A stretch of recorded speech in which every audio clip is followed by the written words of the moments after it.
Assalamu alaikum ji. Welcome back to an episode of Kahe, Kazi. My guest today was Ali Hamza. Ali Hamza is a med student, a photographer, a design enthusiast. We get to speaking about toxic masculinity, about his forays into design, about work with subjects ranging from toxic masculinity to taboos about female forms and smoking. And we got to speaking about his Rottweiler, who is actually a Labrador. That's it, right? Yeah, pretty much, more or less. Enjoy. Assalamu alaikum.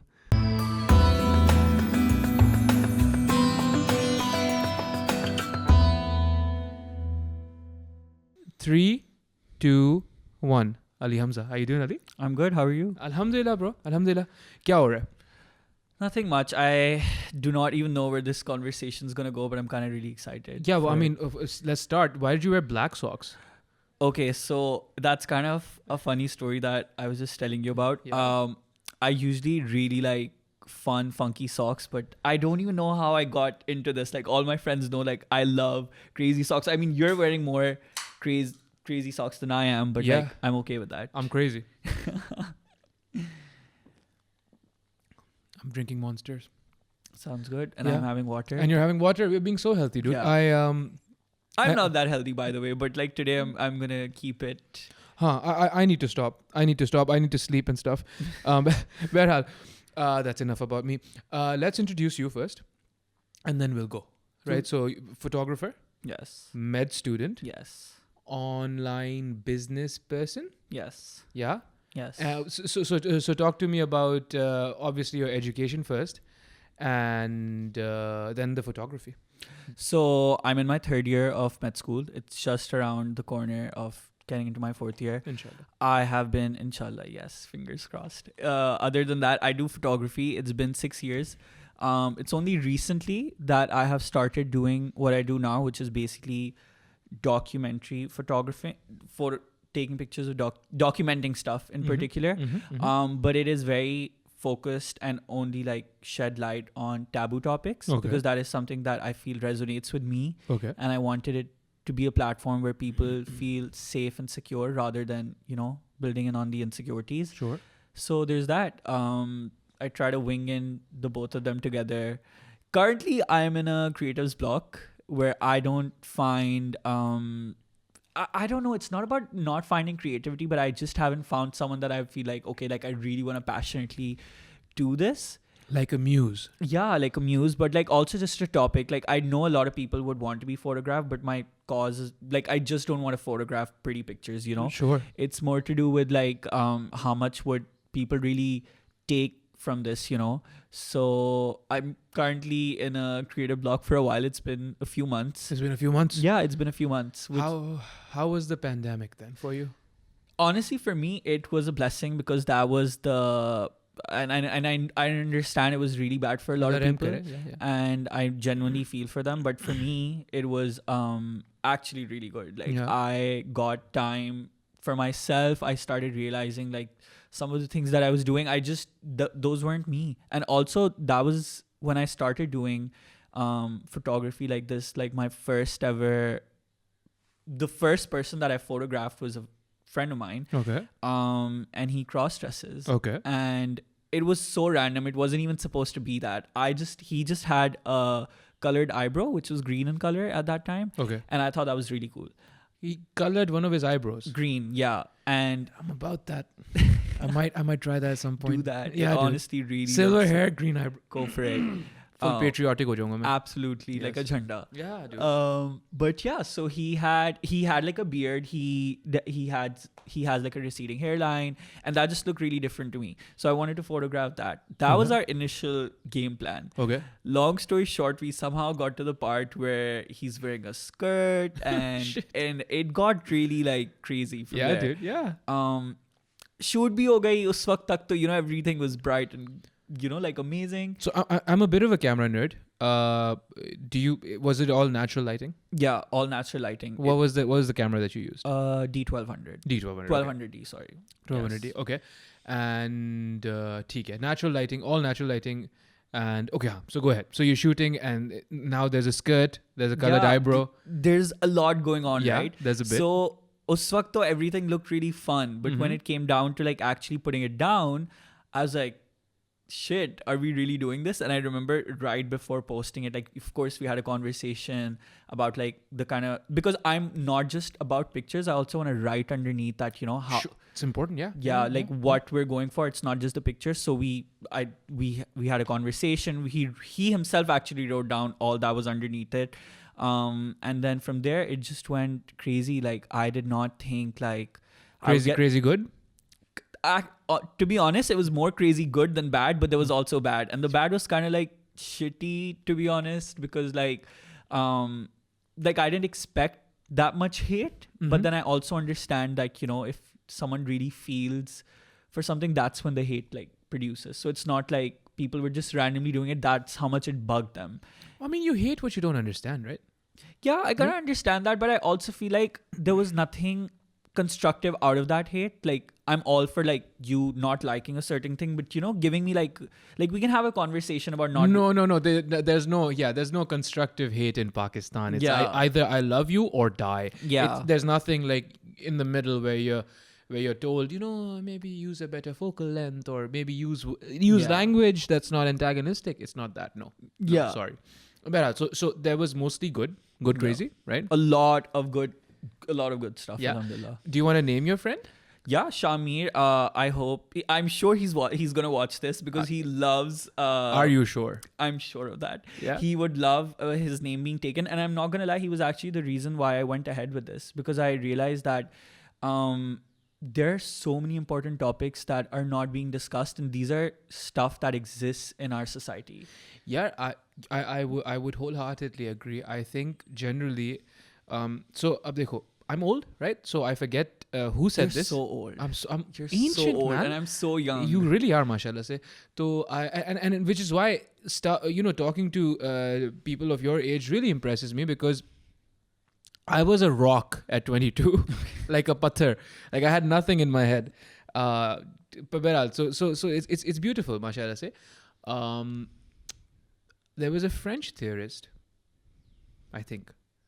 और फिर ये बाद में तो लोग attribute कर देते हैं Socrates को भी, और कुछ नहीं, तो Socrates ने तो बोला ही होगा, है ना? He did it. He said it. If nothing else, he said it. But this French theorist who said, it is the hallmark of an educated culture to be able to entertain ideas without feeling the need to accept them, you know? And I think generally हमारा मसला ये है कि we tether our self-worth to what we do, what we believe, and to a myopic version of it. Yeah, absolutely. Like not even so ठीक है, are we Muslims? Yeah. So then be proper Muslims. Yeah. But you're not, you know? Allah Don't मुझे, cherry pick stuff. Exactly. Allah मुझे माफ करे, मैं खुद भी नहीं हूँ, मैं नहीं बोल रहा हूँ मैं हूँ. But so I think a lot of toxic masculinity, a lot of rejection as far as cross-dressing or any of these ideas comes from a very incessant insecurity in ourselves. Yeah. You know? And I'm sorry to cut you off, but like I don't think it's not just an incessant thing, but it's also just the fact that like, and this is something I learned after posting that, like there were a lot of guys that DM'd me where they're like, oh, you know, we are part of a community which we cannot like openly talk about, so we rather go with the hate a certain kind of people than, you know. Wait, okay, explain that to me. So they're a part of a certain kind of, are they gay? Yeah. Okay, so they're gay. I wasn't sure if you could say that. I mean ऐसा तो नहीं है कि यहाँ पे शराबें नहीं मिलती. कराची में आपको पता है शराबें भी नहीं होती हैं. ना नशे होते ना पार्टी prostitution, absolutely not. कुछ भी नहीं होती. No parties. Nothing. And we all were, Allah माफ करे यार, you know, पता है क्या, it's come to this point where I don't even think I find this funny anymore. Absolutely. You know? It's kind of sick. Yeah, it's not even, you know, because there was a time when I would crack these jokes and I'd be satirical, and you know, I'd be like, oh, मैं cool हो रहा हूँ. But now it's come to a point where people actually think कि if they, you know, shut you up or shout you down and ignore these things, they'll just disappear. Yeah, which doesn't really work this way. It doesn't. Not only does it not work, that's dangerous. You know, so you know, alcohol is a thing. lots of people in Karachi in Pakistan, people that I know have alcohol poisoning, Yeah. you know, and that's because it's not regulated. If you keep ignoring this instead of regulating it, we're gonna continue to harm ourselves, man. Yeah. You know, there's just the better. So they're part of they're part of the gay community, and what they said to you, what they said. Yeah, they were just like that. You know, this is who we are, Uh-huh. and we actually like to cross dress as well. But they're like, we rather be pretend to be straight and hate on being gay, and like, you know, Oh like my goodness. like just like casual hate, which they like to call it, like, oh, like stop being gay, stop trying to be this, stop trying to be that. But we just can't, because our friends are not like the sort of people we can indulge in conversations like that. And you know, that's kind of more scary to me, That's horrible, man. that Imagine you, living like that. for the rest of your life, that Yeah. you can't have an open opinion. You cannot sit down with a friend and be like, hey, this is what happened. Like, you know, like that constant just that conversation just inside your chest can be really harming for you. Yeah, dude. And you know, the concept of like therapy is not really, No, it no. is, but like not Yeah. to that extent right now still. यार यहाँ पे जो है ना, I think again, I'm going to sit here and talk about society writ large as if I know, but I think we are enamored by a deep mistrust of institutions generally, right? Yeah. And when we say institutions, people readily just assume the army. I'm not talking about the army, but Yeah. just general the government, the judiciary. We just generally, we don't trust, and for good reason, right? For good reason, we don't trust. Yeah. Monster. But ab jo hai, even therapists, you know, where I feel like that's a noble profession. Like you know, medicine is a noble profession. Becoming a soldier is a noble profession. But like those other professions, this profession has deteriorated as well. So there's people who get into therapy to mint money, Yeah. and there's lots of money to be made. Yeah. But they also start acting in bad faith, and so where therapy is essential, right? I also would encourage now for whoever would seek therapy to look into their therapist. You know, Yeah. don't just go to the first person the first person you think is cool or You feel comfortable with. no, yeah, don't Yeah. like actually look into whether they're a good therapist or not, or whether they're Their credentials. exactly. Yeah, right? I don't know Exactly. why that's so offending. Like I've been in therapy for 3 years. Okay. And I think that was the best decision of my life. Mhm. And I feel like that is something that I did not really see the first time.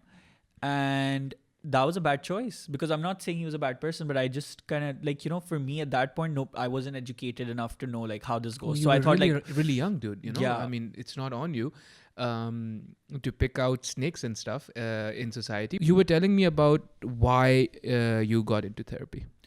okay, so I got into therapy because I was bullied a lot as a kid, Okay.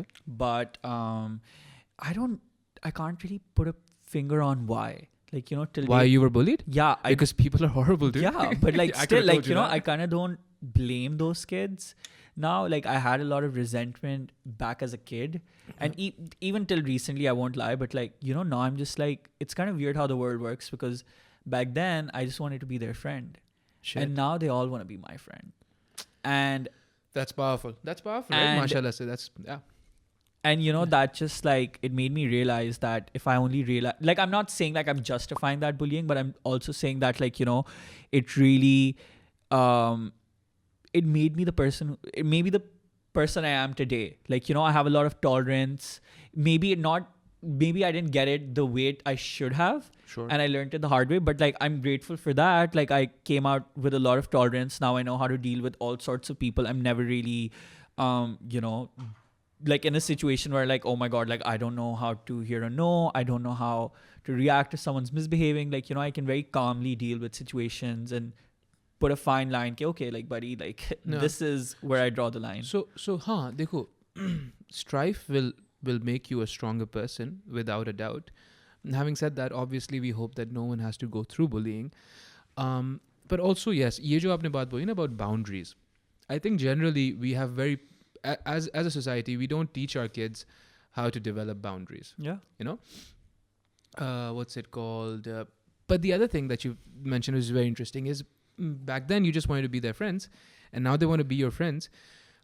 I think there is inherent in that is a message for everyone right now who might be listening, who's not listening, anyone, anywhere, muashre mein, who might be going through bullying.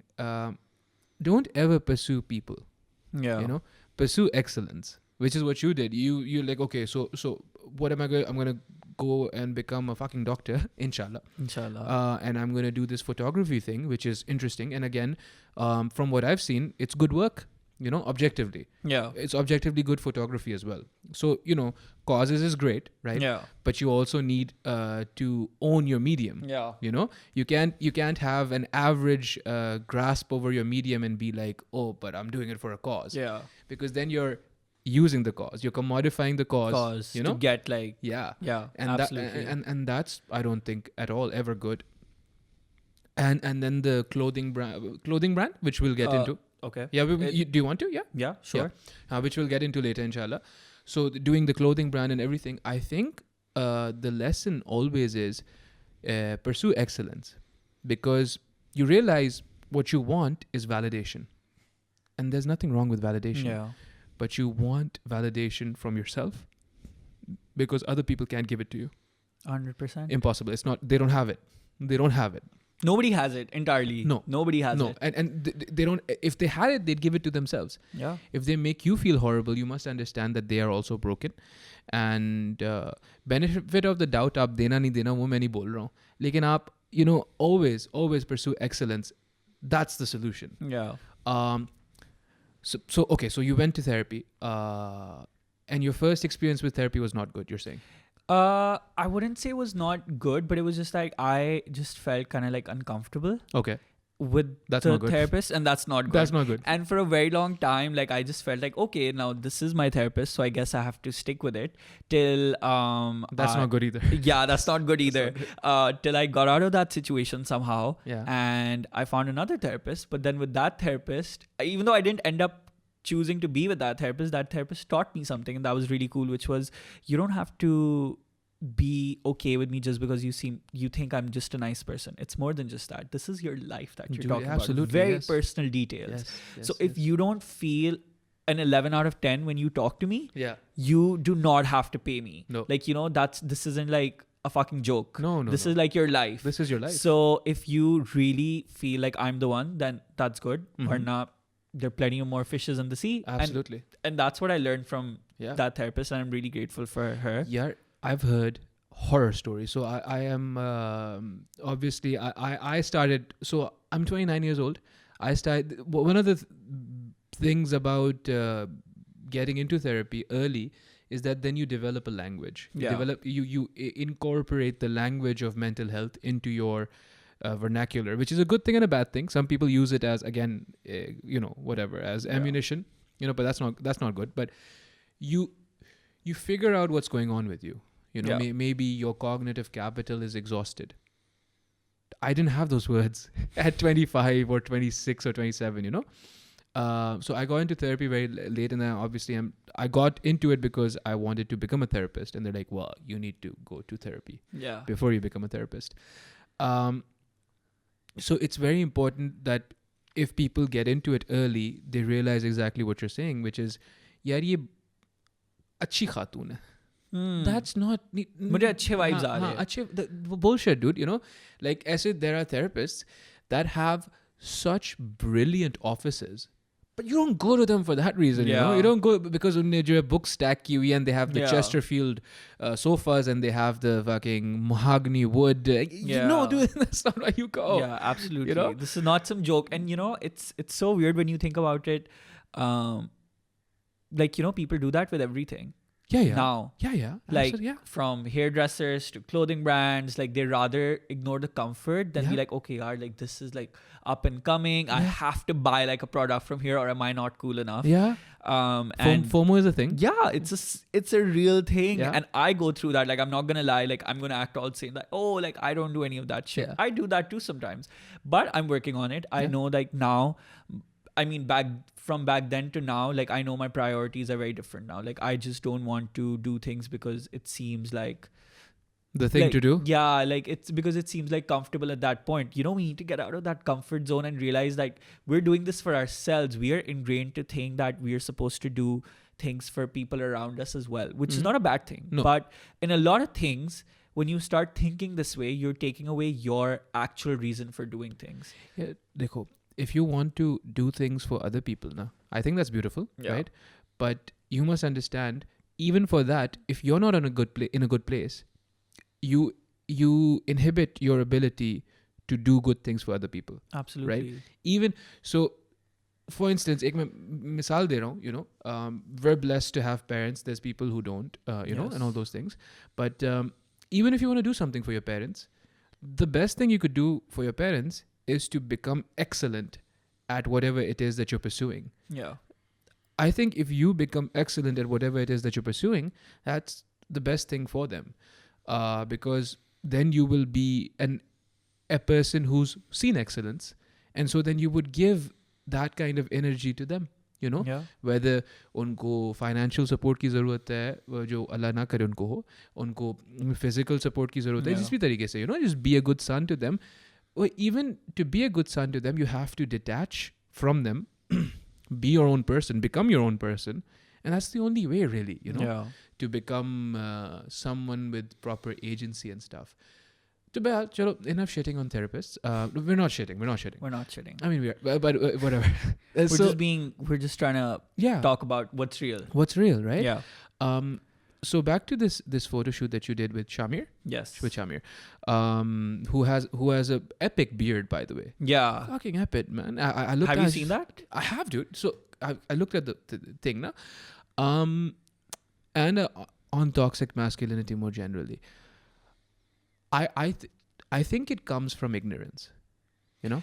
But I think more than ignorance, it's also just the fact that like it comes from a lot of stemmed insecurity, which we have got into earlier. But like I just want to keep bringing it back because like I think that is what I got from the collective hate or whatever it is.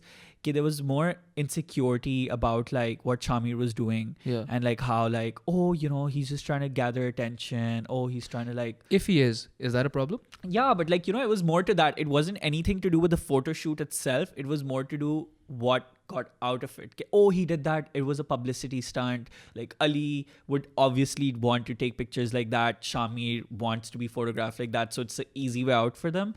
But I know for a fact, like I know where my heart was at and I know where his heart was at. No, but even if it was just a publicity stunt, is that a problem? Honestly, no. But you know what pisses me off is that like let the person who did it decide that, you know? Well, that and also, so are you Sindhi? I'm not. I'm okay. Urdu speaking. Okay. So I'm Sindhi, right? Sindh ka ek gana hai, Alle Munja Maru Ana. Yeah, I've heard of that. Yeah. Recently, Ali Zafar did a version of that. Okay. So is that cultural preservation or is that a publicity stunt? Absolutely cultural preservation, at least in my head. I mean, I don't know what your answer is, but like, I don't think there's anything bad with that. Exactly. Why does it matter if it was a publicity stunt? Yeah. And not just that, like, mujhe samajh nahi aata, what do people want? Like, they're not happy either way. Like, unko basic bhi nahi chahiye, but they don't want something extra too.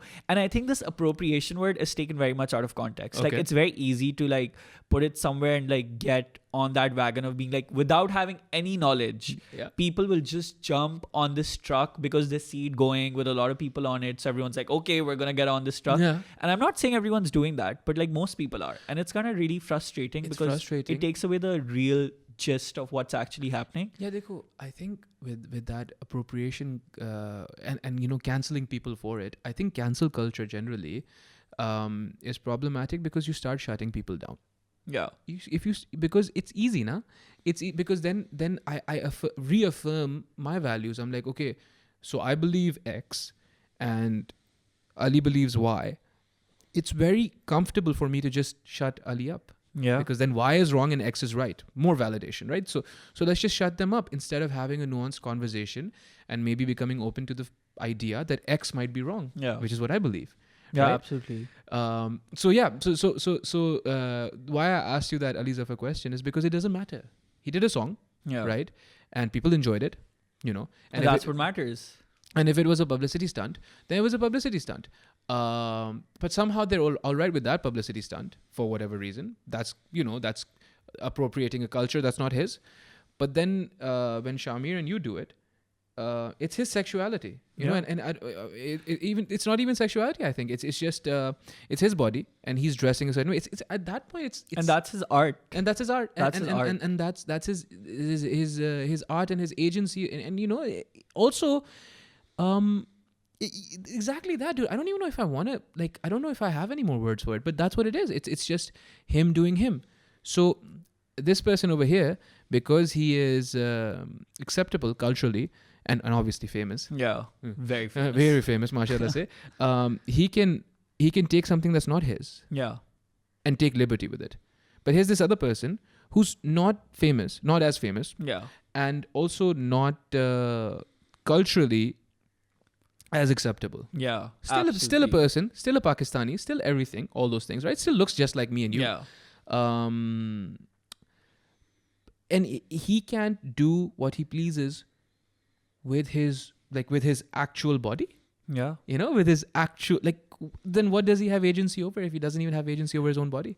Yeah. You know? And I don't know, but you know, I just feel like completely after this whole Shamir photo shoot, I felt like every photo shoot became like a problem to people. Mm-hmm. Like I did this shoot with my sister smoking. That was a problem. Oh my goodness. Oh my God, you're promoting smoking Women don't smoke. with women? They don't You smoke. are putting a woman and a cigarette together. इससे ज़्यादा गलीज हरकत नहीं तुम कर सकते हो? पहली बात है तो ये है कि जो औरत अच्छी होती है वो औरत कभी शराब ही नहीं पीती नहीं है, नजर नहीं cigarette- आती भाई, सीधी बात है, वो नजर ही नहीं आती है.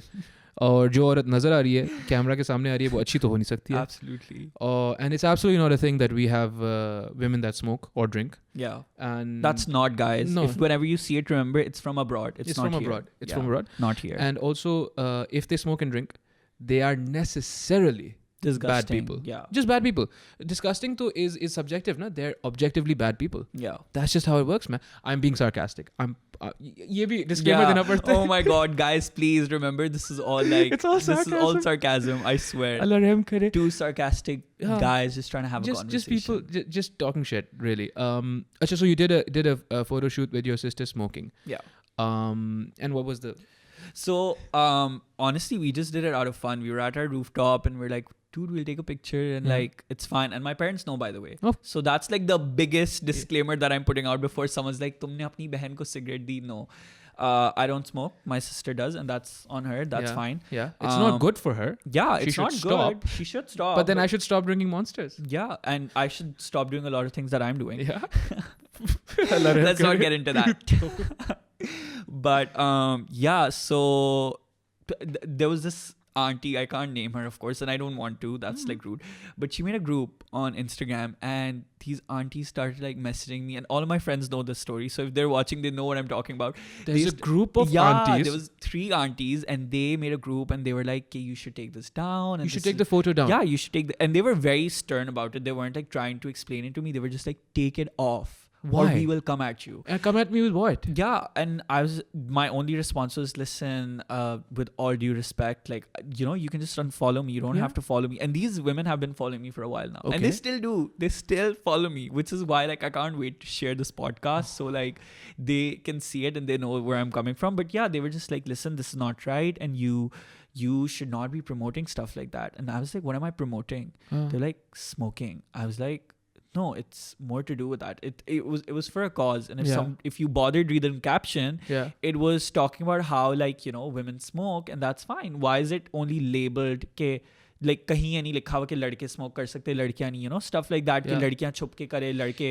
galiyon ke end mein khade hoke. Ali, dude, here's the thing, right? If there was regulation and conventions around it, maybe your sister wouldn't have picked up a bad habit. Yeah. You know, maybe if it wasn't taboo, maybe if there was proper conversation around why, instead of being like, yaar, औरतों को नहीं करना चाहिए. Yeah. If there was conversation around why it's just not good for you, maybe she wouldn't have, right? Yeah, and I think more like, I mean, yeah, that's true, but I also feel like it's more to do with like it's a personal choice, right? Sure. So it's like, why get into someone's space when you're not invited there? Yeah. If you are, then you have like complete right to shit, throw tomatoes, whatever. But Yeah. when you're not invited through the door, then like stay outside. Just stay outside. Yeah. Just stay outside. Yeah. You can use placards, but you can't say anything. Yeah. Like, so I just so that's where it became like a problem. And then I just really started contemplating maybe I should take it out. But then I had a conversation with my mom, and I remember her saying that, listen, if you're doing it for the right reasons, Yeah. you weren't promoting like smoking at all, or Yeah. trying to No. like vulgarity or anything like that, then Yeah. you don't need to be bothered about what people will say, because a lot of people might not really understand even this conversation, and they can shit on it. Yeah. But like, we know our intentions. We aren't trying to promote anything bad or trying to be like, no, this is right, and like you should do that. So these aunties, what was their response when you're like, okay, listen, I don't mean any ill. You can unfollow me. There's enough room in Pakistan, in Karachi, for you and I to both exist. Yeah. Alhamdulillah. And not be in the same room. And not be in the same vicinity. Yeah. What do they say to that? So, of course, I got the liberal placard. Of course. They were like, listen, you liberal rich bitches. Oh, what? They said, I kid you not, these were the exact words. So she said, you, and then this is caps out, literal rich bitches think you can put up anything you want and there will be no repercussions for it, but there will be. But, okay. Yeah. That I don't play with. So what kind of repercussions are you talking about? You want me to get burned and lynched? Yeah, What the fuck are you talking about? Yeah, what are you talking about? What are you that's talking not about? funny. That's like a threat. That's that Karen shit जो हुआ था ना America में, where a little bit after the horrific incident with George Floyd, Yeah.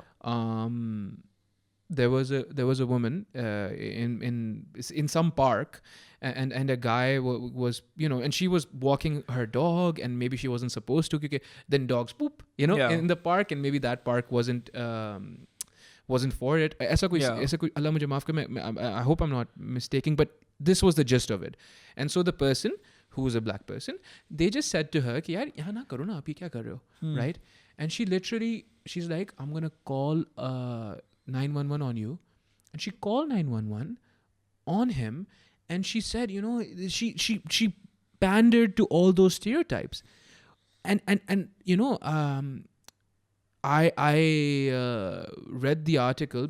Turns out that the person who she was calling the police on had like 2 PhDs. and he took a video of it and stuff, and this is what he said, and this is I think what the general discussion was, कि they weaponize that kind of societal vitriol and hostility.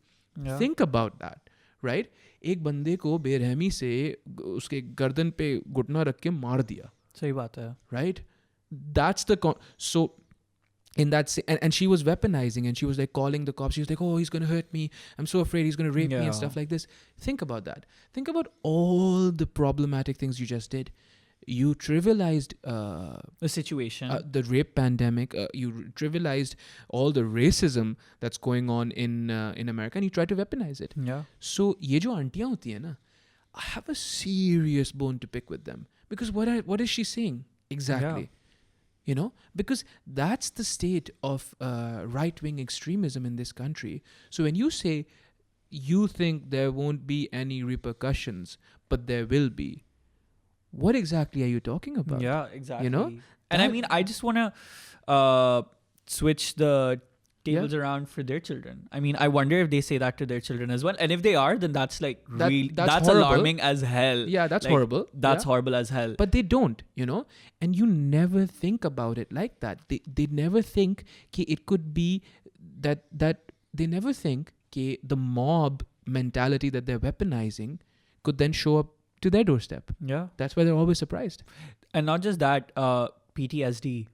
People have severe problems with such stuff, and Yeah. they actually get scared to even like continue doing what they are. Yeah. I'm alhamdulillah secure enough in myself to know, Yeah. you know, like I feel safe enough to do all of this, but a lot of people don't. They feel Yeah. like, okay, if one person's saying this, then I don't know, tomorrow somebody might actually be outside my house with like a dagger or something, you know, like that. Allah na kare, but that's actual truth. Yeah. And considering the kind of shit that's going around in our country, that could potentially happen. Yeah. But you know, Yeah. it's like, how many people are you gonna keep getting, like how many people do you want to keep getting through to you like this, you know? Like, do you want to just stop talking and stop existing in a society?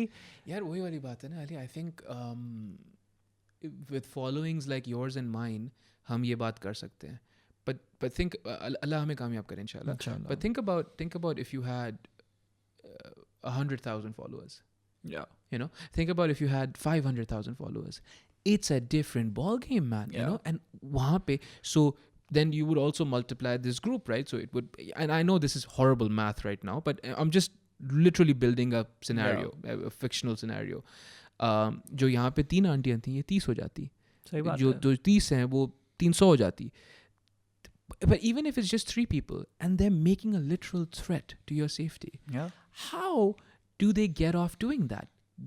How in the right do you think you are? Yeah. How deplorable and absolutely worthy of non-existence do you think the other person is? Yeah. कि आप जो है उनको ऐसी बात बोल रहे हो.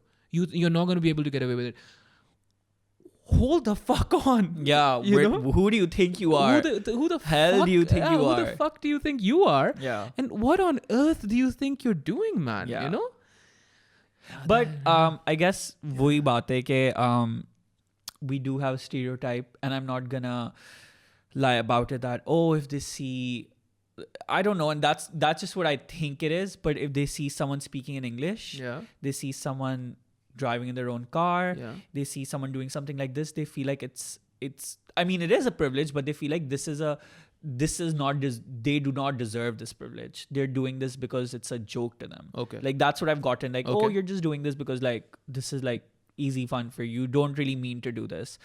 And you know, it's kind of offending, Yeah. at least to me. Like, Yeah. bro, I'm not doing this as a joke. Like, I genuinely want it, or I wouldn't be doing it for a while now. But here's the thing, right? You could be doing anything else. So here's the thing with privilege, right? When people say things like that, people are like, oh, you know, you're privileged, which is why you're doing this. Here's the thing about privilege. Privilege is universal, right? Privilege Yeah. is like, privilege is absolutely malleable. Yeah, So you're doing this, you could just as easily have done anything else.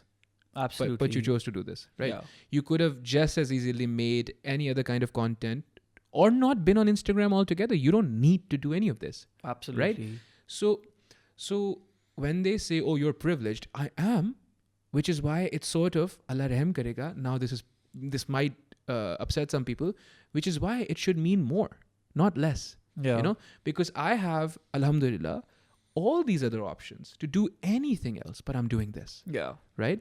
So, and I don't want you to pin a medal to my chest, but you don't understand, you know, and if you don't understand, that's all right. But then just admit that you don't understand Yeah. instead of hating. And there's no harm in that. No, absolutely. No harm in It's that. the most beautiful thing in the world. कि मुझे नहीं समझ आ रहा, cool, because that's a conversation, Yeah. right? मुझे नहीं समझ आ रहा, okay, I'll try to explain it. मुझे फिर भी नहीं समझ आ रहा, कोई बात नहीं. Then we disagree. Yeah. That's fine too. Absolutely.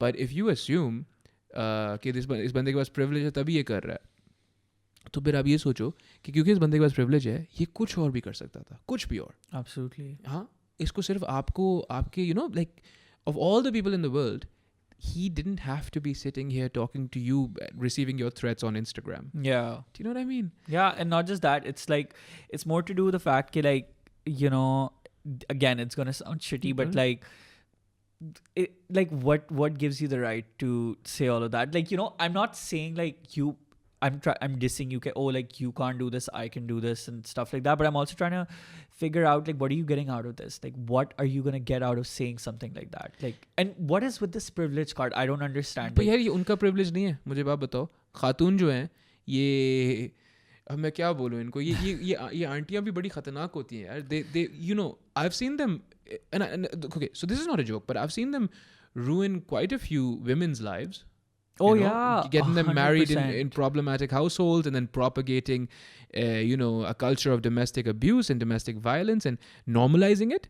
Yeah. ये इनने किया है, So yes, blame the patriarchy. They're an active part of it, of Absolutely. toxic masculinity, what we were talking about earlier. And now I'm talking all the shit.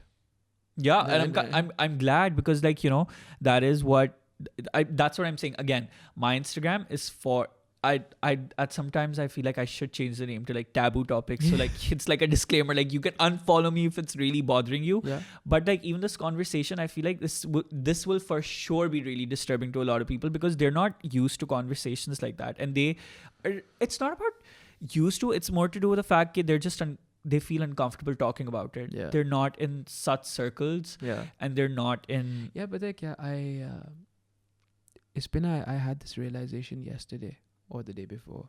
I was trying to explain to a friend of mine, a close friend who I respect deeply. I was trying to explain to them why I would have conversations like this. And I realized how ill-equipped I was for that conversation. Like I just couldn't get my point across. And so I wish that I had better language. I wish I really could get through to them. But honestly, Allah Ta'ala sabko hidayat de. I really feel that some people just don't have an apparatus that's developed enough to even receive this information. Receive it. Receiving is really important. That's the thing. That's where it starts from. It's not just about listening. That's what we could be doing this entire time, just listening and just shooting what we want to. But it's about receiving, trying to understand, if not completely understand, trying to understand that like Ali comes from a certain school of thought. Yeah. He is not just saying it in the moment. Yeah. He has lived for 22 years. He's seen a certain kind of world, which is why he is the person he is now. And that might not be according to your household because you have been raised in a complete different environment. And that's it. Yeah. Once you accept that, I think it becomes easy for everyone because I kind of learned that from my mom as well. Like initially our parents, like my mom and dad, they didn't really understand a lot of things, but that's where they learned from us. They were like, okay, we understand if we've lived, let's say 50 years, you have lived 22 years of a complete different world, which wasn't the same when we were young. So, like trying to find a middle ground with that. कि ये भी नहीं है कि हर चीज में accept कर लेंगे, but to understand कि like, when you're living completely different lives, how can you have the same opinions about things? How can you have the same understanding, the same just everything, like, or at least that's what I think. Like, that is how it works. It's very easy to pin and be like, oh, this is just whack, he's just crazy, but try to understand, like, dude, where is he coming from? Think about this. Think about the fact that you and I are only 8 years removed. Yeah. And you don't know what dial-up internet is. Absolutely. I actually don't. I was like, what is he saying? 8 years, dude? That's not a lot of time. And you don't know what dial-up internet is. And you grew up in a time, मतलब आप मेरे ख्याल में 15 साल के थे when आप 17 साल के थे when cryptocurrency was a thing. Yeah. Think about that. My generation, तो आपके वालिदैन जो so it's not just life experiences. It's a different world. It's not the same world that your parents grew up in. It's not even the same world that I was born into. Yeah. The world changes, and it's technological determinism 101. This change is exponential. Yeah. So internet develop hone ke baad, how fast it's become. After it became this fast, think about all the stuff that's happening with Bitcoin, with cryptocurrency, with NFTs, with all this other stuff, with content creation. Production technologies are cheaper than they've ever been. Yeah. Like 5 years ago, a podcast for me personally, at the cost that it still costs me a lot, but 5 years ago this would have been inconceivable. Absolutely. So it's changing so quickly. Usme wohi wali aapki wali baat. The only thing that you can do is be receptive. Otherwise, you'll just get left behind, man. And usme all you will end up doing is maybe hurting those around you, or getting someone hurt, or Allah rahm kare, killed, because you were completely incognizant of all the privilege that you had and societal factors that you were commanding for reasons that you didn't understand. Like for instance, ये जो आंटियाँ होती हैं, what do they have to do? ठीक है ना, अपने lawn के कपड़ों में एक see through dupatta by the way, I mean what's the point of that dupatta, don't wear it then, you know, Allah मुझे माफ करे, मैं कौन होता हूँ बोलने वाला, पर एक सी थ्रू दुपट्टा पहनेंगी, उस पे ये लिबरल है, you might get someone killed, you know, or even just objectified, man. It's not just about like killing it. Excuse me. It's very prevalent right now, and it's kind of sick that we even can normally talk about it. But like, you are also objectifying someone by saying that. You don't know if that girl goes back home and she's wearing like a proper dupatta and praying. You know, who gave you the fucking right to say that? And also for guys, like, I know we're talking about this in particular, but also for guys, it's very easy to like I'll put myself as an example. I am someone who likes color if it isn't obvious enough. I mean, not from your socks. I'm disappointed now. But yeah, it's very easy to label men as well. Oh, like, you know, he's just like a little too out there. He's probably like, he's not straight, or you know, just like different like so many things. And I'm not even getting into the straight, not straight part. To each their own. I'm all for that. But we are constantly objectifying men and women both, and it has come to a point where it is sickening. It is sickening to a whole other level where like people kind of thrive for that. You know, I know a lot of people who, like, for a lot of people it is kind of sick, but then some people feel like that's like clout. And it's not clout. It's not clout. Clout is a very different thing. But until they are objectified or put into that box where like, oh, this person looks like this, or this person seems this or that, they're just not happy. And that is literally just like our society churning us to believe that is okay, which is not. Like, this objectifying is costing a lot of people and their mental health, and also just destroying the idea of what individuality is as well. You know, everyone's kind of scared of like doing something, like wohi wali baat ke, like the FOMO culture ke, oh, like har kisi ko FOMO ho raha hai because that is what the in thing was. Not being like, dude, do I want to do this? I don't want to go to that party. Like, it wasn't that cool. I like it from a distance, but I kind of enjoy being at bed tonight. Like, you know, I don't want to have a Saturday night every bloody weekend outside, you know, like, it doesn't make sense to me. So I don't know. I feel like that's something that is just, that is there, and it's problematic. And I kind of wish it could change for both men and women, because it's not like it's a girl problem only. Yes, girls get it more for sure. Absolutely. Of course. But I feel like a lot of guys suffer as well, and I've seen that. Yeah, dekho na. I think the problem becomes ke we have this conversational exclusivity. You know, we think कि हमारे पास, and we have finite capital, but that doesn't mean we cannot have holding or housing for both conversations. You know, it doesn't have to be this or that. There doesn't have to be this polarity. It doesn't have to be if women have problems, men can't have problems, and if men have, and one's greater than the other. None of that stuff has to be true. You know, तो अगर हम ये बोल रहे हैं कि भाई मर्दों, you know, on average, toxic masculinity is a thing and men have problems, we're not obviously taking away from the strife or the difficulty that women face. We're not doing that, you know? Absolutely. And if someone understands us to be doing that, then that's a problem, because that's not what's happening here. You know, and I don't know what the way forward is, because I am someone who ascribes to healthy masculinity, though I don't think I meet the standards myself. I have in my life had the privilege, alhamdulillah, of meeting some truly brilliant masculine men who've, you know, been courageous and noble and all those things, and they didn't have a hint of toxicity about them. You know, never were they loud in my presence, or, you know, loud to their children. Never were they stern. Always reliable, always dependable, and always decent, you know, and always willing and pragmatic and all those things, you know. So masculinity proper is a very good thing.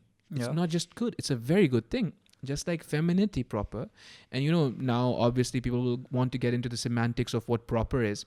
I mean what it was supposed to be. You know, originally when it was conceived, masculinity was supposed to be a certain thing and femininity was supposed to be a certain other thing.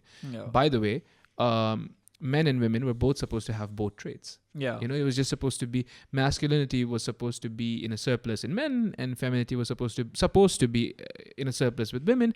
But again, whatever that ratio looks like now, or is supposed to look like now, I have no idea. Yeah. You know, but men and women both have both masculine and feminine traits. It's all right for the ratio to be skewed or you know, to be completely separate or different than what we are used to. None of that is a problem. We have room for all of that, you know, because we're people. And it's, I don't know, but I also kind of feel like it's kind of, and that is something I learned from doing a lot of these shoots. It's kind of good to be accepting of your feminine side as well, being a man, and vice versa for a girl. It's kind of good to be accepting of your masculine side, because that's a part of the human that we are. Those are things that we can do. Sure. And I don't think there's any shame in trying to be like, you know, like in anything. Like, I'll just give an example. For someone, it might be a guy wanting to wear nail polish or anything of that sort, while a girl just wanting to have short hair. But because everything is so objectified and like put into boxes, like we just said, ab to uska there is no like box, right? Which is a good thing. But back then there was, and I'm sure it costed a lot of people's mental health. Sure. But it is like, it is really, it's kind of nice, you know. And I feel like I didn't accept that in the past because I wasn't around people like that. But now that I am, I feel like I think it's a blessing to have that in you, to understand that, you know, it's fine to have these traits. It's not like anyone's perfect, because like, you know, I know a lot of people as well who are publicly they set a standard for masculinity, right? Sure. And then when you sit with them alone in a room, they have so many things to talk about, which might just completely change your perspective. And then they talk about how, you know, how we almost have to put up appearance outside, like an act, because now we've set a standard. And if we don't do that, it's going to cost us, or like we might be like ostracized or something. Ostracized or something like that. And that sucks. That's horrible. That's horrible, because that just takes everything away from you. Dude, yeah. Imagine, we said this before, imagine living like that. Yeah, that's like horrible as hell. And I would never wish that upon anyone, because like I said, my sock story, it's so insignificant. I mean, I'm sure people have bigger problems than I know people do.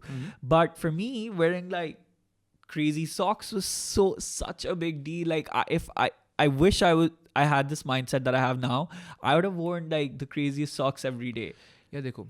With that, now what you're saying about insignificance and all those things, I think the biggest problem that you've had is the biggest problem that you've had.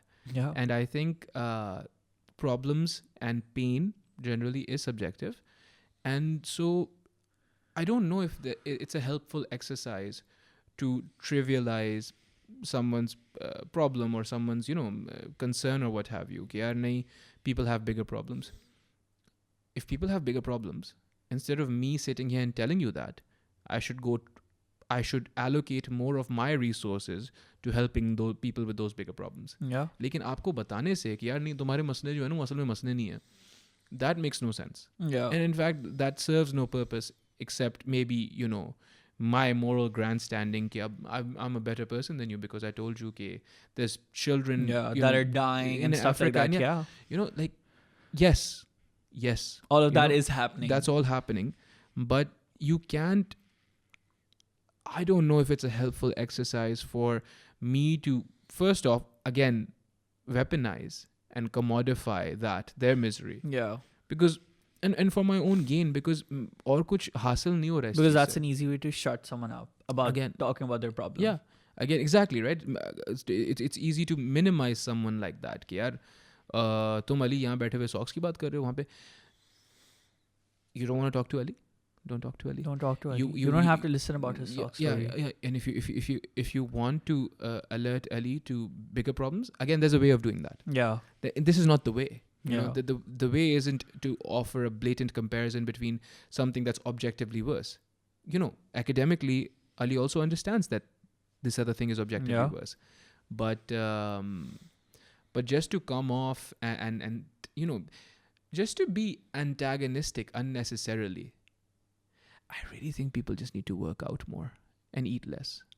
I think that's the solution. I'm actually in the process of working out. Shout out to Moiz Imran. He is an amazing trainer. Moiz Imran, let's go. Moiz Imran, let's go. Yeah. He is my trainer, and I mean, it's been 4 months, but I haven't regularly been doing it. But I actually do believe in that, and I kind of learned that from him.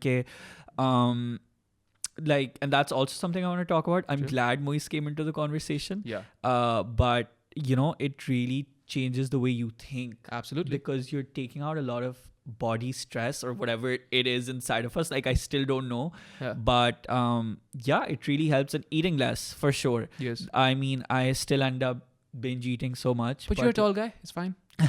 Yeah. But no, I should still eat less. Yeah, dekho. So here's the thing, na. Eating less, societally speaking, is one thing, but eating less will not be the same for you or me. Yeah. Right? Because I'm a little older than you, I've been working out for around 12 years. I might have more muscle mass, right? Oh, but wow. 12 years. That's insane. Yeah, so I started when I was 17. Wow. And there are all sorts of fun things, alhamdulillah. But I'll still, because of our height difference, my caloric maintenance will probably be a little lower than yours. Right? Okay, you sound like Moiz right now. Oh, so I'm sorry. Okay. So I on average, just to maintain this weight, whatever this is, I will need to eat lower calories than you. Okay. Which is kind of confusing because, if they looked at you and looked at me, they'd be like, oh, but Ali is skinnier than Kazi. Yeah. But you need to eat more because of your height. Yeah. That's just, basic metabolic stuff, whatever it is. But also, working out is doing something difficult, right? I think generally as a culture, we've also become quite comfortable. And if we were just to incorporate some discomfort, and ye bhi hamara privilege hai, Allah ka karam hai, कि we can have controlled discomfort. Yeah. So but I think that would greatly change how we view the world. Just minor discomfort, just one difficult thing, maybe just work out in the day, or sit with your thoughts and feelings, maybe journal, take a cold shower, so any of those things, just it does make you feel better because you've done a hard thing and gone through it, and that releases endorphins and stuff. Yeah, and I feel like it's like, that's what I'm saying. So when I started working out, I was like, not for me. This is not for bullshit. me. Like, yeah. I have done skating. I think I'm fit. Oh, dude, we'll get to that. We're absolutely going to get to that. How did we not do that in the beginning? You're what's it? I'm an international roller skating. Like, I've done international roller skating. I'm a national level champion, but I have played internationally, and I will say that because I think that's a flex. Yeah. I was the youngest in the last World Cup. Like, I was 18 back then, and the second youngest was 25. So I really made my way, and that was not a fun journey. If you were from that team, you would know what I'm talking about, because there was a lot of fighting and issues with that. Infighting and that nepotism he's so young. And stuff. Okay. Absolutely. He's young. He's not going to be good enough. But you were good enough. Yeah, I was good enough. Clearly, which is why I was on that team. Yeah. But 1 hour into this conversation, and we're just now getting into that. Yeah. What's wrong with me? No, but like, I completely forgot about that too. Yeah. But see, that's a hard thing. And so the metric that I was saying with working out, you just remarked, you're like, oh my God, you've been working out for 12 years. We both have. Yeah. आप इतने बड़े नहीं हो अभी उम्र में, but so technically, doing roller skating still technically working. It's still a physically demanding activity. Absolutely. That's all I'm saying. So if someone's been playing football for 12 years, same thing, dude. Yeah. Working out has the stigma attached to it, and you box it in. Or not you, but society boxes it in. You shouldn't. Working out or doing the physically difficult thing could be anything. Could be their own. Yeah, it could be going to guitar class. Yeah. Still physically difficult, So Behral, you were telling me about your working out and this roller skating thing. So so basically when I joined gymming, I was like, dude, I've roller skated. This is like lame. I could just go for a jog, and it just seemed like easier. But then I was like, no, dude, this is hard shit. And like I'm someone who's kind of scared of comfort. Okay. I mean,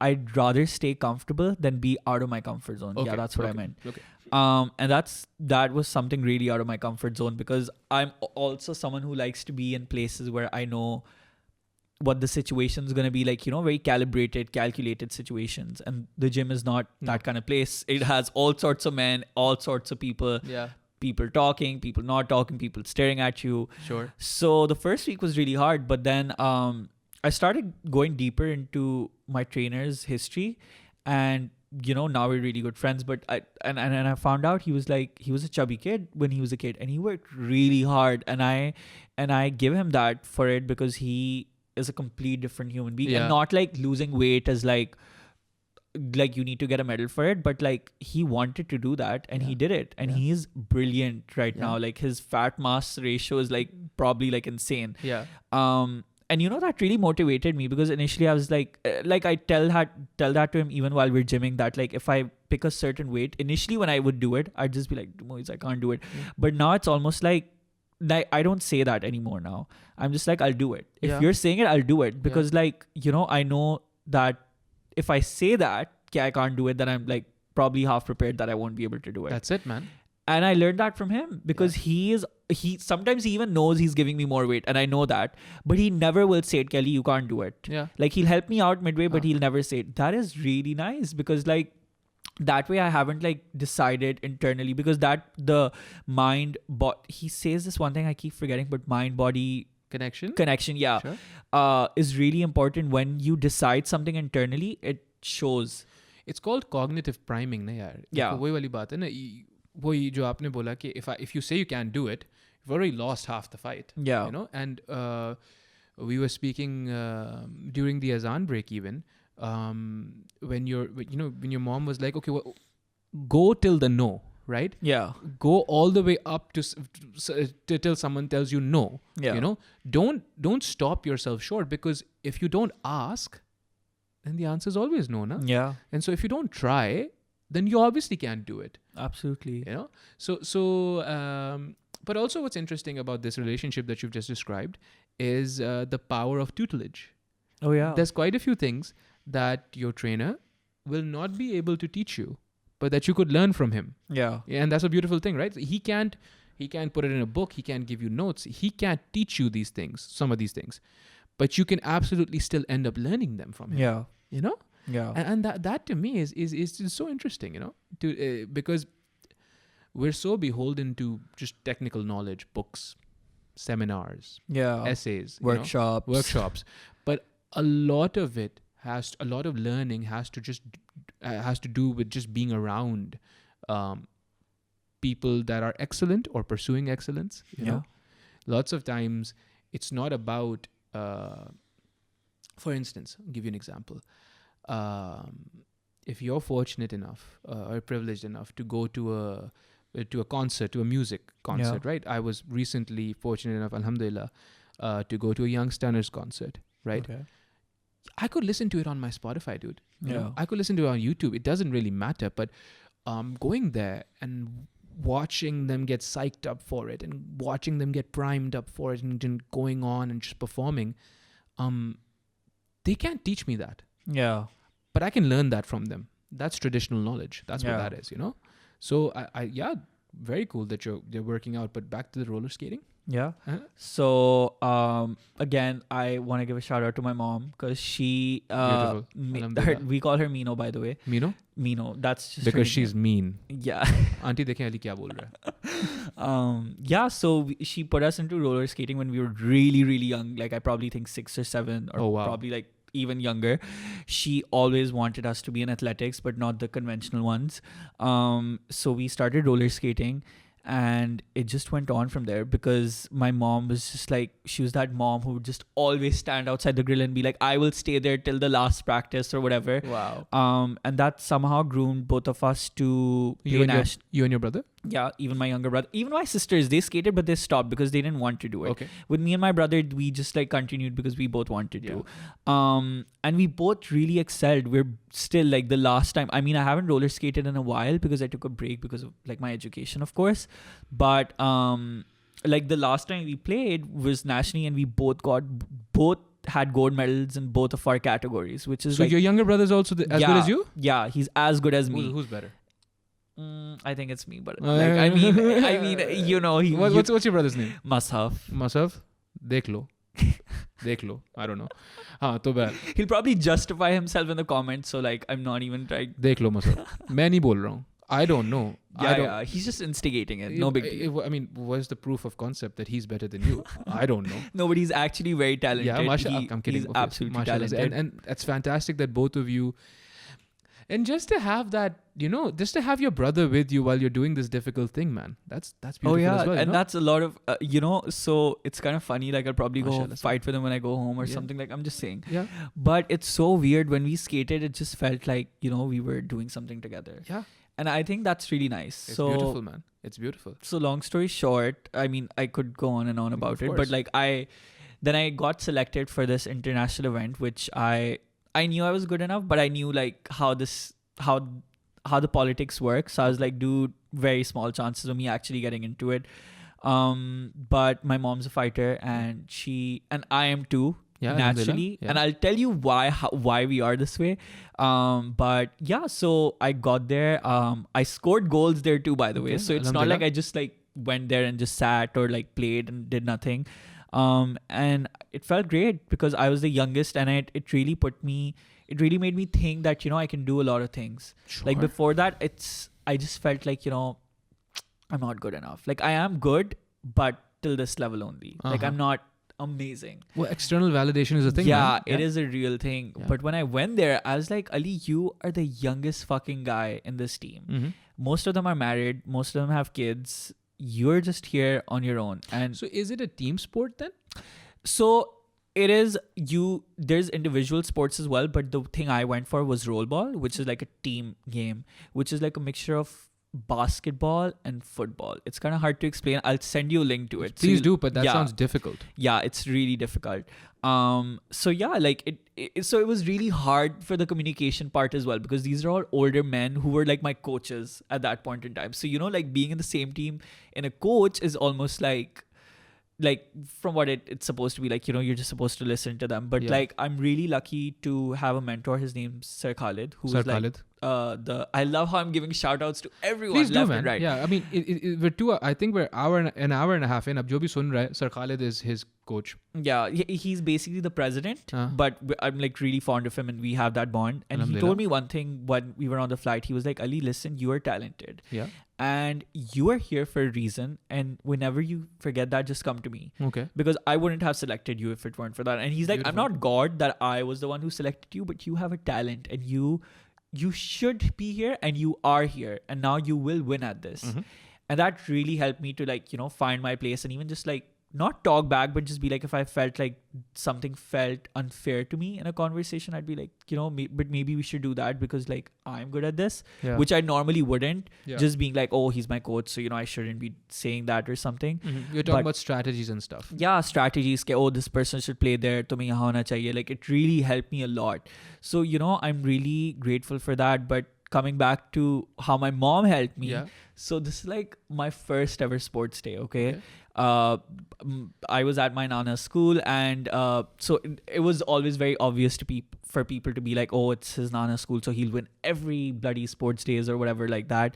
But this one was, and this is kindergarten, so this is like probably my first ever race. And this, I remember back then the school was so small, okay, you know, the car garage area, that was where the sports day would happen. So it was like really cute and wholesome. But the race was, my mom had to put a cap on my head, and then I was supposed to run and then come back. Okay. Like touch the wall and come back. Now my mom is athletic herself, and she's big boss. Okay. So she was like, you know, all these moms are going to take some time to put the cap because they're small kids. She's like, you'll run and I'll put the cap on you while we're running. Oh my goodness. The first time she did it, everyone's like, that's cheating. And then they put a disclaimer, you guys can do it too. But wohi wali baat hai, it's kind of hard to do that, you know, like, yeah, it's not easy. It's not easy with like a kid that's so small and like moving left and right. But we did it again. That's so cute, man. We did it again, and they were like, no, this is like unfair. So my mom's like, it's fine, we'll do it again. For the third time, she did it again and she won. She still won. Yeah, mashallah she se. still won. And from there, and she keeps telling us that story, and it's so motivating because like my mom was like, it was very easy for me to just be like, okay, you know what? Yeah, I don't want this. I don't want this. Like, it's not that thing. But she has built in this sense of good competitiveness Yeah. rather than just competitiveness. Like sometimes it's good, sometimes it's bad. Yeah. You need to understand where the line is. Yeah. Like if you're going crazy after it, then that's not good. Yeah. But if you feel like you're being wronged, then like like if it's just naturally happening, then go for it. But also, it's well within her powers. It was for her to do that. Allah unko hayati de. It was also, what's interesting is it's a fair chance ना. आपने बोला हम फिर कर लेते हैं. So there's that confidence as well ना कि ऐसा नहीं है कि I'm shortchanging you. आ जाओ फिर कर लेते हैं. Yeah. You know? She did it thrice. Yeah. She did it thrice. She Yeah. did not stop. And I mean, we've pretty much done that with everything in our life. Like me and my brother have also been in singing. Like he sings. I did it for a while, but I was like, Urdu music is not my scene. It's like, not your scene? It's not my scene for Yeah, sure. so you're doing all these wonderful things. So you're singing, you're definitely doing the rollerblading thing, and then you went into medical. But I just wonder how was that relationship like with your mom, your parents, but with your mom, when you would talk to her about maybe dissenting from traditional gender roles or traditional masculinity and what have you. Was she always supportive, or what was that conversation like? Because she sounds like a strong woman, but to be strong, you also sometimes have to be rigid. Do you know what I mean? Okay, if there's one thing I can vouch for, she's not rigid. She's not rigid? Very unrigid. If that exists. Malleable, But in a way where like she understands ke we're four, and all Mashallah, four of us yeah. are very specific, different individuals. Okay, So that's mashallah. like four sections of the house, let's just say that. And my mom has always spotted that ever since we were a kid, and she knew like these aren't like your average kids who will just sit in the house and do like it's fine if you are, but we weren't. Okay. Yeah. Ever since we were kids. So she almost kind of like accepted to that. And like as we grew older, our relationship with our mom is like really good. Like mine, I think I have like a really good relationship where I feel like I've actually kind of done a podcast with her as well over like toxic masculinity with her. I might just like send you a link, even though I like archived it later because I was like, Why'd you archive it? not like for any reason, but I started doing it during the pandemic. But then I was like, I don't know if I want to continue this. But like my mom and I would have these conversations. Okay. And I did it on toxic masculinity, and I was like, how does it feel like, your son, like, like you have sons, you have daughters, and like, they have had their experiences. And, she's very honest and like okay with it. Like she understands like this is part of life. Like, we live in a house, but we also have a whole world outside of that house. And you can't be like in a safe shell everywhere. Like, you have to walk on your own. You need to get out of that shell, and just like walk around and find your steps. And in that process, you can then decide like what you're okay with and what you're not okay with. Okay. So with that being said, it became very easy for my mom to understand okay, like this is how Ali is, this is how Masaf is, this is how Misha Maham is. And alhamdulillah, I have like really, really understanding parents. Like the person I am today is literally because of them. Course, and that's not like that's a beautiful thing. Yeah. That's a beautiful thing. Like they've always supported me regardless of whatever the hell I want to do. My brother, he had blue hair a month ago. What? Yeah, they were That's on board. awesome. They were on board with it. They were like, it's okay. You're Yeah. 16, but if you want blue hair, then go for it. Even though it only lasted for a month, they were like, beta, wapas aa jao Yeah, duniya but mein. the thing is this. Now, the thing is, he got rid of the bug. Yeah, You know? And that's what my parents have all, I think that's why we're not rebellious in a bad way. Yeah. Like, because our parents have always been like, theek hai, karna hai, kar lo. Kar lo. You'll know what, Yeah. like you'll understand it once it's done. Yeah. So because we had that liberty at the right time and still do, now it's almost like we know, like, can we do this? Should we do this? Should we Yeah. not do this? But there's also not that, again, incessant need to do it, because you're like, it's not all that. Yeah. But nahi to, if people, or not people, but if you are not allowed to do a certain thing, it has a way of building itself up in your mind. Yeah. Taboos will take so much of your cognitive capital, because you're constantly like, yaar, ye kyun rok rahe hain mujhe? what would happen, you know? If I did it. If I did it, just say, for instance, if someone, if you know, one of your parents tells you, don't go to phase 8. Yeah. Your whole life you've been listening, don't go to phase 8, Don't go to phase 8, guys. Don't go to phase 8. Do not go to phase 8. Do not go to phase 8. Don't go to phase 8, right? It'll always build in you this sense of wonder. Why do you say that? I mean, I'm interrupting you, but why do you say phase 8? Yaar, misal diya, because when I was young, I was told don't go to Sadr. Okay. So I grew up in Hyderabad, but I moved to Karachi when I was 16. When I moved to Karachi, I was told constantly don't go beyond DHA. In fact, don't even go to phase 2. Okay. But I grew up in a time जब Karachi थोड़ा ज़्यादा अभी भी है, लेकिन तब ज़्यादा थोड़ा खतरनाक होता था. Okay. So I was told don't go to Sadr, don't go to don't go to Gulshan, don't go there. These places are dangerous. So एक मैं मिसाल दे रहा था कि phase 8, so don't go to phase 8. It will build in you this sense of wonder.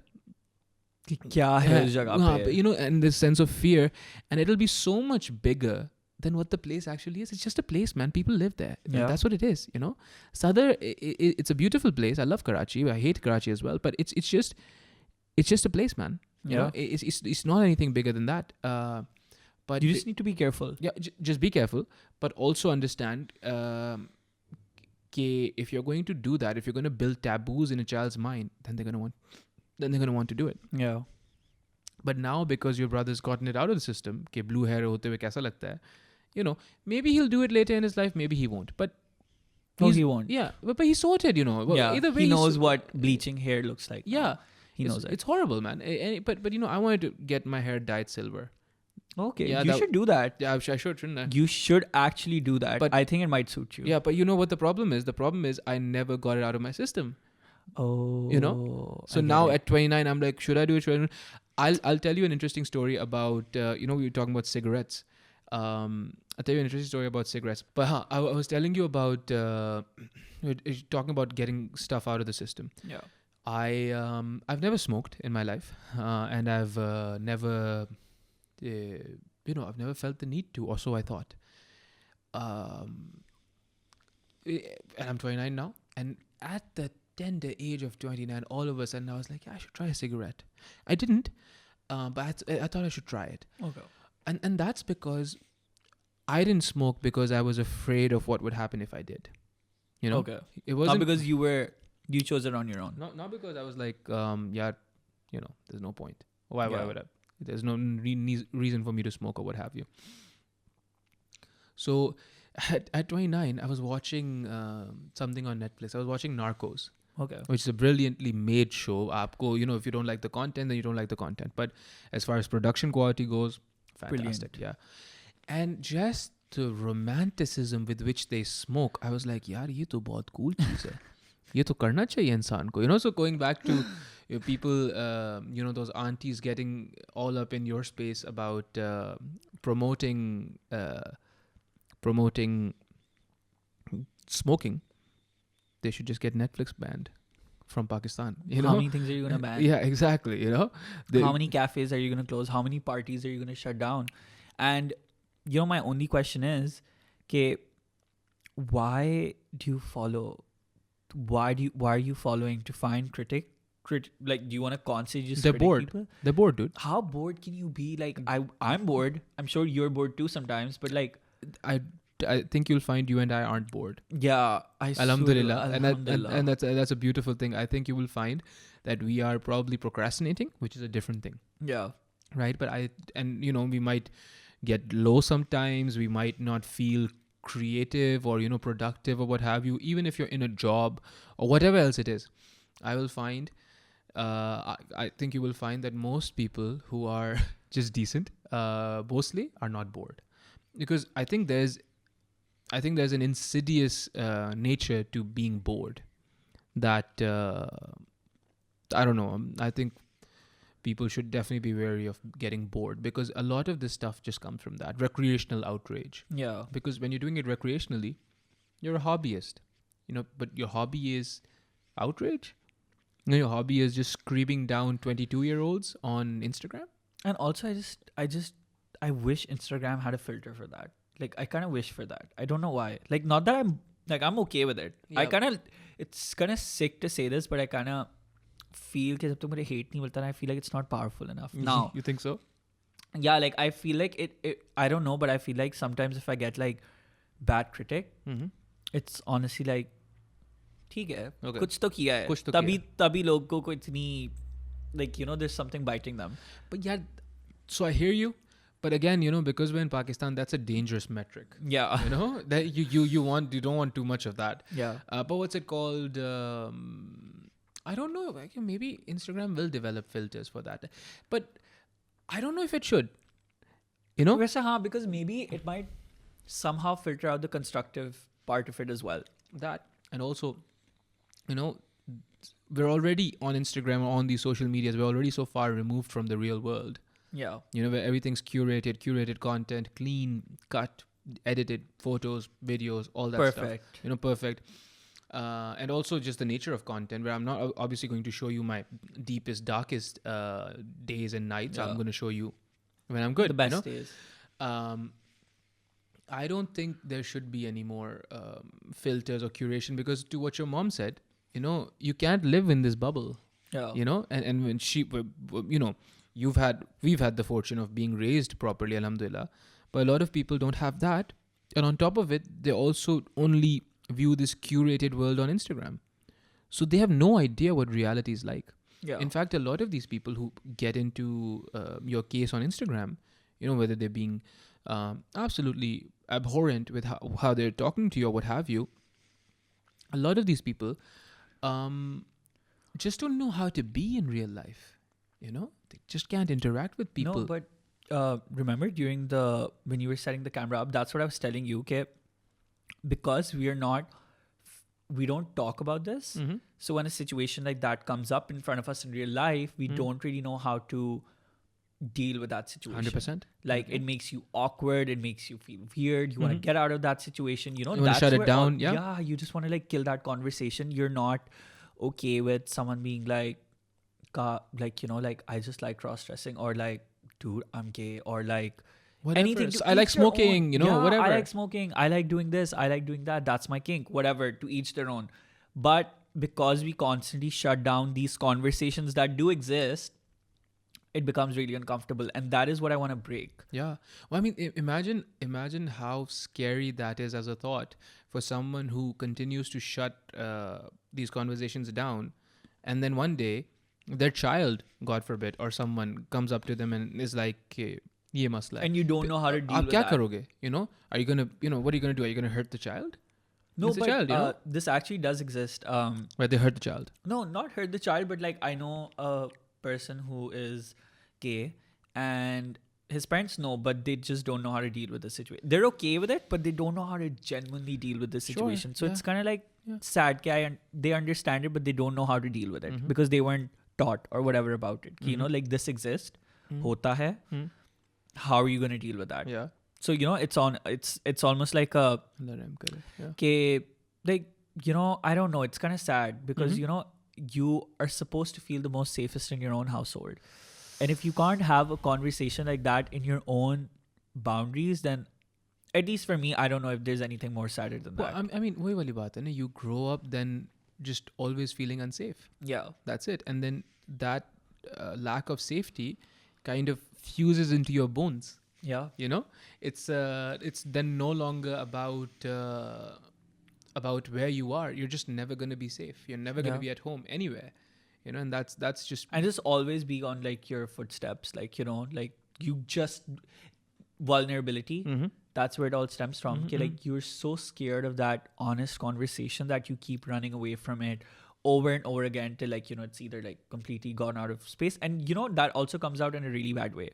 Of course. I've seen that. Of course. Like that built up is so bad that when it comes out, it honestly kind of becomes bad too. Absolutely. जो पहले शायद नहीं होता. But because it was constantly suppressed for years and years and years, it becomes like, it just becomes a problem. So you build a charge, Nayar. You build a charge, and then, like you've said, rightly so, whatever comes out, it's bad. Rightfully. You know? But I feel like then that's also right for you to do so. यार हाँ देखो there is इंसान है, you know, वही वाली it's a battery ना, उसको आपने इतना oversaturate कर दिया है. Now they will deal with it however they will deal with it, and you know, you have to, again, let it run its course, like the blue hair or the smoking or what have you.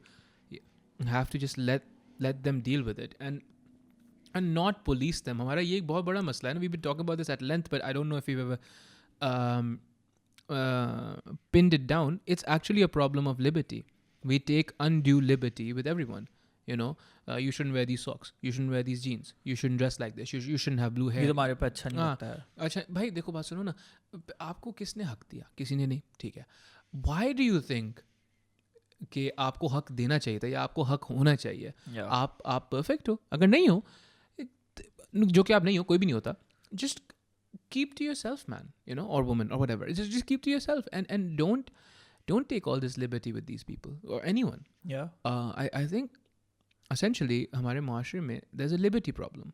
Yeah. You know, people think we're not free. I think we're too free when it comes down to it.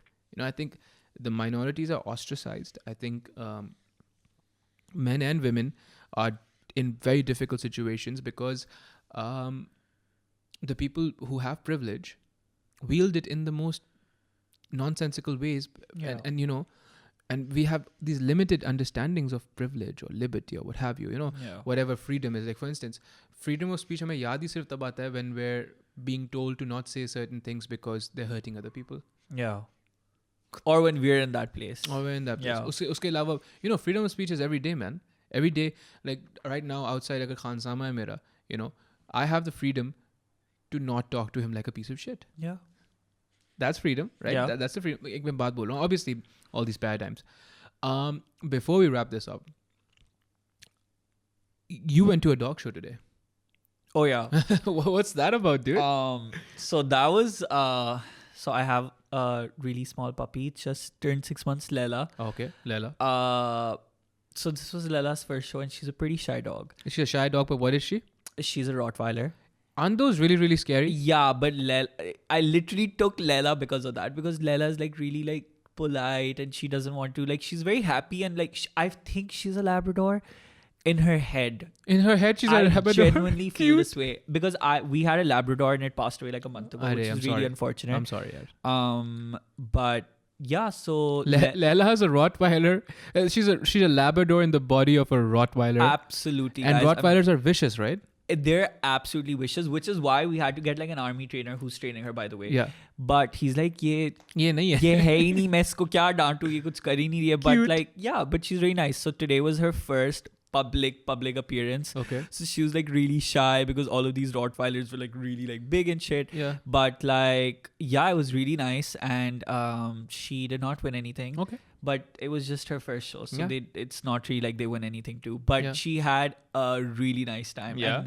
And I thought it was a really nice event, and because I was telling you earlier as well, it was more of like a public event rather than a certain class event where like, you know, a certain kind of the bourgeoisie. Yeah, like wine and like, let's have this, let's all wear like fancy clothes, like, you know, even though we were bringing our dogs, but we'll wear like a 3-piece suit, you know. It wasn't like that. No, it was like everyone was there and everyone was so happy, and that's what I really liked. Alhamdulillah. The show was genuine, and it was like I could see enthusiasm in every person. Like they were so happy to bring their dog, and I think that's what matters. Yeah. Rather than it being like, you know, mere paas sabse mehenga जानवर है, like everyone just wanted to like love and, you know, just appreciate everyone's dog, and I thought that was really fun. So that's it, man. I think the spirit of togetherness, it doesn't matter what brings you together, as long as you're together and not, you know, at each other's throats. Absolutely. Having said that, I would never go close to a Rottweiler.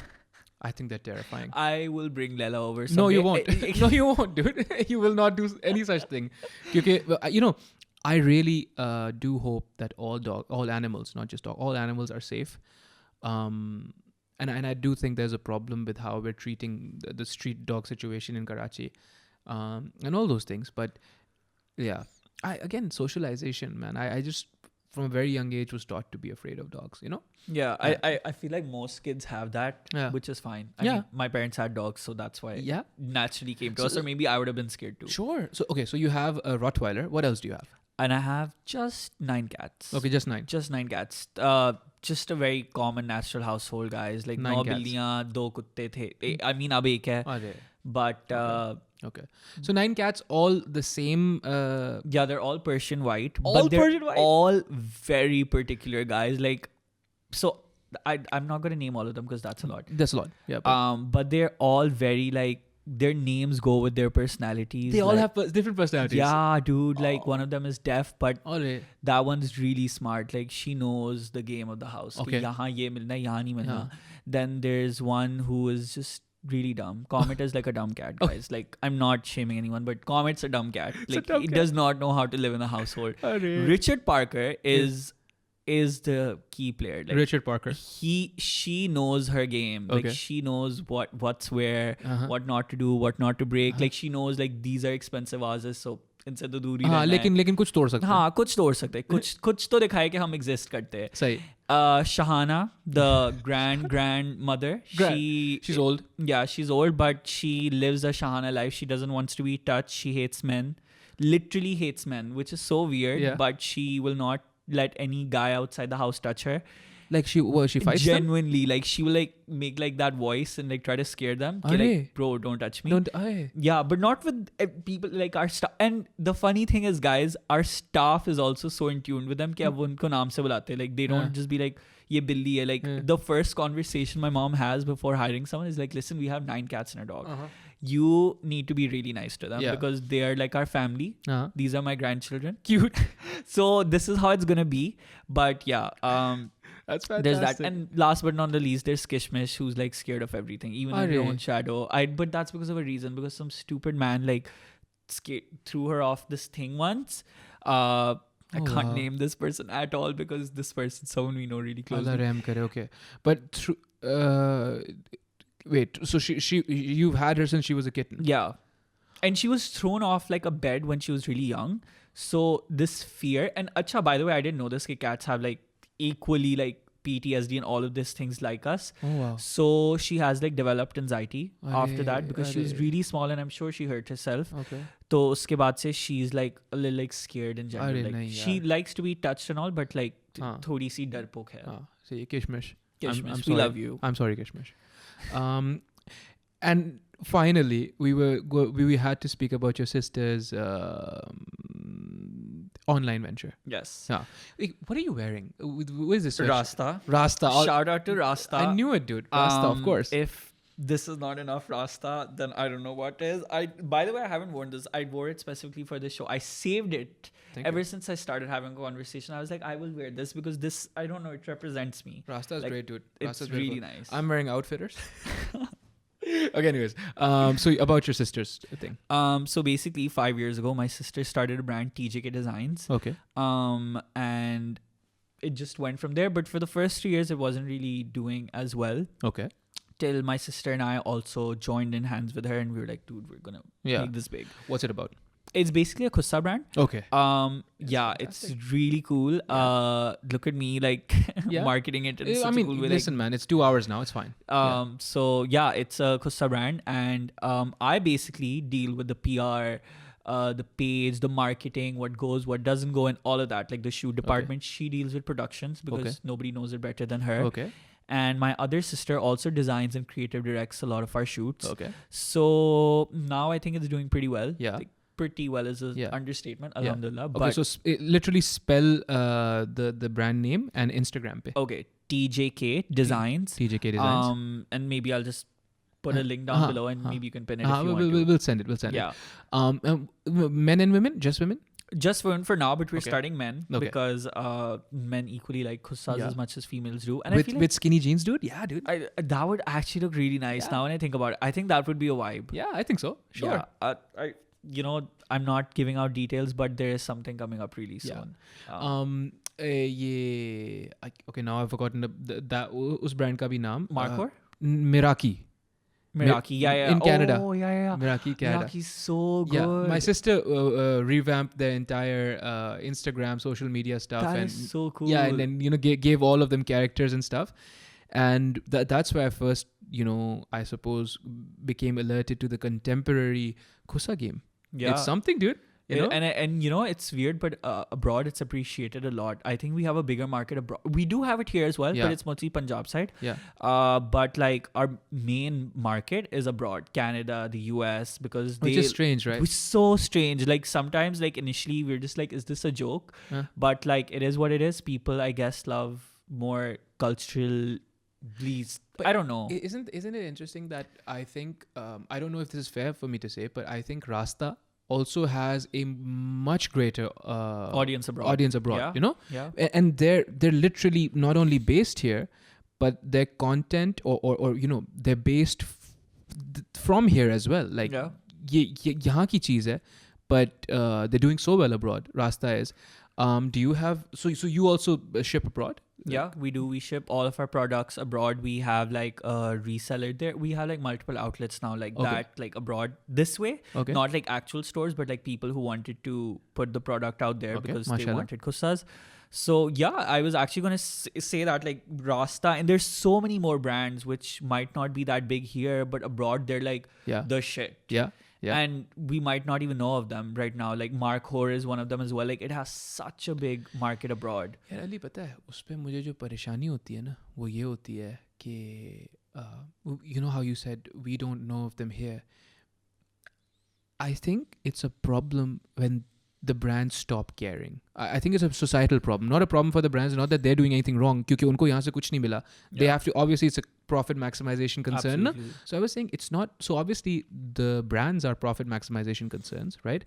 And so they, it's no skin off their back, and I'm not criticizing them, but I think societally, because we've not appreciated them enough, Rasta or your brand, आपका तो खैर, I mean, you're doing well, alhamdulillah, but you know, your brand or people like Klimto Gold or even Outfitters, you know, Yeah. or whoever, because or Khadi, whatever, because we've not appreciated them enough to varying degrees, you know, they've gone abroad and they've done, you know, immense work abroad.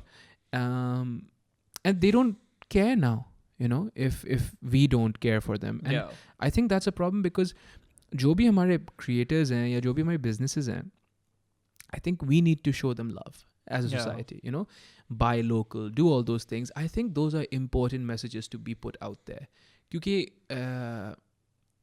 you know, that's just, and I'm not saying choose shit over quality products, you know, like, But this maybe. is great, dude. Like, you Yeah. know, you're wearing something that's made in Pakistan. Yeah. I'm wearing something that's made in Pakistan. This is quality stuff. Even Yeah. Outfitters have really upped their game. Rasta's always been, you know, absolutely unconscious, brilliant. But, and, you know, most denim gets made in Pakistan, Yeah. you know?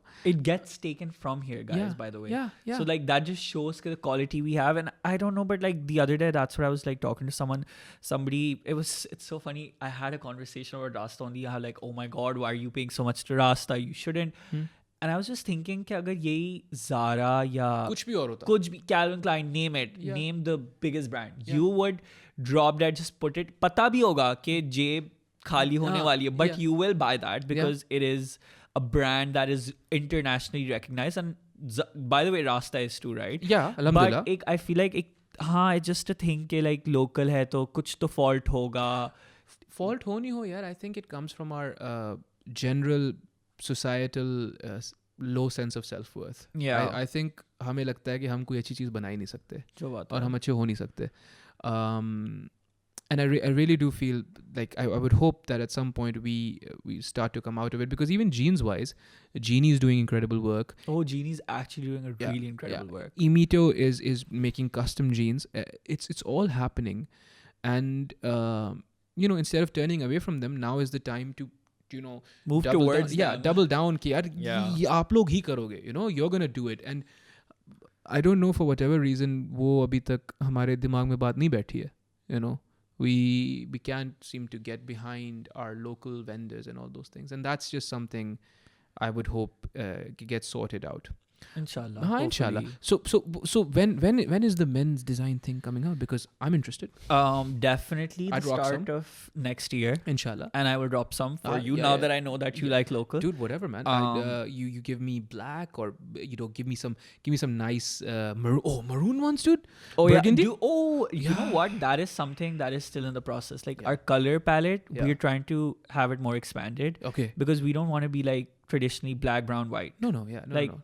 Okay, I get it. Same A lot here. of us like it. I like it, by the way. Yeah, I'm yeah. more into that. But Yeah. I know there's a market for other colors dude. as well. And people love that. Yeah. And they look really nice. They look cool, man. Like, they look really cool. Like, Yeah. you just look at them from a distance. You're like, I wish I had that. Yeah. Like, that confidence to pull that off. Yeah. So that is definitely one thing that will definitely be different. Inshallah. Is that we will have a wide variety of colors. Like, you're not going to be restricted to like the generic colors. That's fantastic. And we're really trying to work on our quality. Like, we don't want to put out anything till our quality is like the best, because like our women's quality is the best. It's so solid, we don't yeah. want to compromise or like level down in a separate department. Sure. But yeah, we have a lot of things coming up next year. Like, Inshallah. definitely branching out more. That'll be awesome. I think that'll be awesome. And yeah, dude, all the power to you. Fantastic work all around. And give so shout out your Instagram. Do you have YouTube? Yeah. Do you have Yeah. YouTube? I do not have YouTube. Okay. Facebook to nahi do. Yeah, I have an Instagram though. And Twitter? I do have Twitter. So shout out your Instagram and your Twitter. Okay. And also shout out brand TJK Designs. brand ka Instagram, and that's it. Nothing else. So shout that out, and then we can. So No, just say Instagram pe ye. So my Instagrams and my Twitter is both Ali Hamzu, just ALYHAMZU. That's a funny story. We're not getting into that. No. Just follow that. Mhm. And the Kussa brand is TJK dash designs dash. Design dash. That's Yeah. it. Yeah. Okay. Fantastic. Thank you for doing this, buddy. Absolutely. Thank you for having me. Of course, it was a lot of fun. Alhamdulillah. Ali Hamza, Kazi Akbar. Assalamu alaikum. Take care.